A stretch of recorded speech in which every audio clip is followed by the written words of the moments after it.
Hi, I'm Margaret at Muscular Guide. Welcome.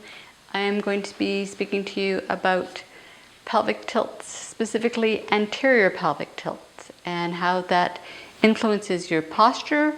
And if that influences your posture, it's going to influence both your head carry, your shoulder position, your ability to take good breaths, your pelvic floor, so many things. So, how do you know if you have an anterior pelvic tilt and what to do about it? So here it goes. I'm standing right now in my neutral pelvic posture. So as I've mentioned on other blogs, you find your neutral pelvic posture by going as far forward as you can through your pelvis and as far back as you can. So right now, that's my neutral, somewhere in between. Now, I'm going to let myself go into an anterior pelvic tilt. If I have my fingers on the front of my spine, then as I tilt forward, and I'm doing that by locking my knees back and just letting myself hang on my ligaments of my knees, then I'm hanging on the ligaments at the front of my pelvis, hanging on the ligaments through my spine, and my posture pretty well goes to pot here as I'm hanging out in an anterior pelvic tilt. In this anterior pelvic tilt, the muscles of my thighs are doing very little work. The muscles around my spine is doing very little work, and I'm feeling like I'm just compromising my breath, compromising my posture, and I know I'm compromising my pelvic floor as well.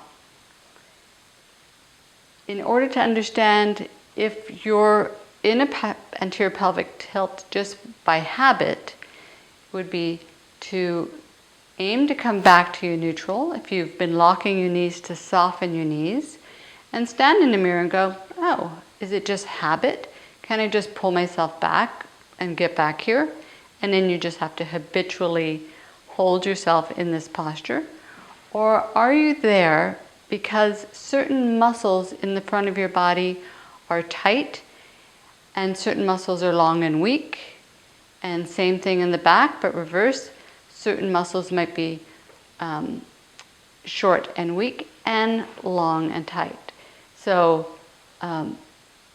is it that, is it a muscular issue? And so